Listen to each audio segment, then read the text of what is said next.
Le projet CRAA, avec Thibaut. Ok, bonjour à tous, on est le projet 44 et on va vous présenter un projet qui s'appelle AutoTrial.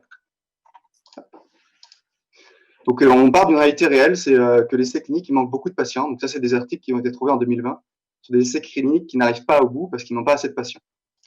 Donc on a monté une équipe pluridisciplinaire qui est un peu experte, enfin qui pourrait se prétendre être experte dans le domaine, avec des attachés de recherche clinique, avec des développeurs, des cardiologues et des data scientists.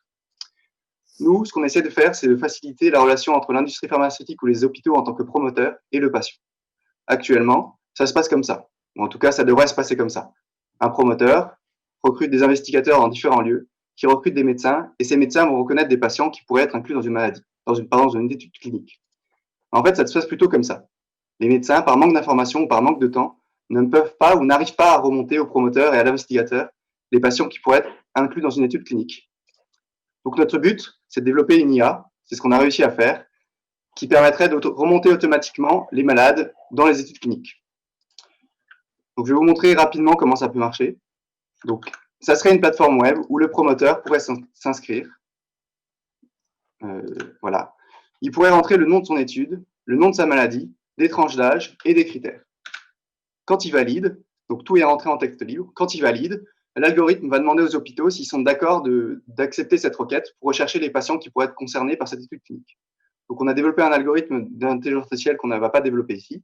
Et quand les hôpitaux ont accepté de déployer l'algorithme chez eux, ils vont accéder à un résultat, par exemple une carte de France, où le promoteur pourra voir rapidement quel centre pourrait être intéressant pour son étude clinique.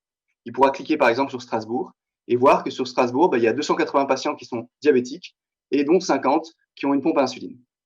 À partir de là, le promoteur pourra aller vers ces hôpitaux qui auront l'algorithme dans leur sein et qui pourront, à ce moment-là, automatiquement recruter les patients pour l'étude clinique.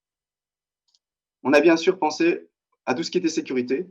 Donc, aucune donnée nominative identifiante ne sort des hôpitaux. L'hébergement informatique de l'algorithme est vraiment au centre des hôpitaux, avec aucune donnée patient qui en sort. Les données qui sortent sont uniquement un dénombrement de patients qui vont être inclus dans un algorithme, dans une étude clinique, ou alors des données patients qui ressortent vers l'investigateur qui est au sein des hôpitaux. On parle aussi d'authentification forte sur la plateforme web pour éviter de divulguer l'ensemble des informations. On a pensé aussi au futur. Donc ça, c'est vraiment la recherche clinique au sein des hôpitaux. Mais au futur, ça serait inclure les patients tout venant dans cette démarche de recherche clinique en créant une plateforme participative avec comme porte d'entrée des publicités dans les associations ou dans les campagnes publicitaires où les patients pourraient renseigner leur maladie, leur histoire de vie et pourraient être mis en relation avec des industriels ou des promoteurs d'études cliniques pour réaliser des études cliniques. Je remercie beaucoup mon équipe qui m'a beaucoup aidé ce week-end et j'espère que ça vous plaît. C'est chouette, on voit l'équipe au complet là, sur votre écran, c'est bien. Bravo Thibaut, bravo.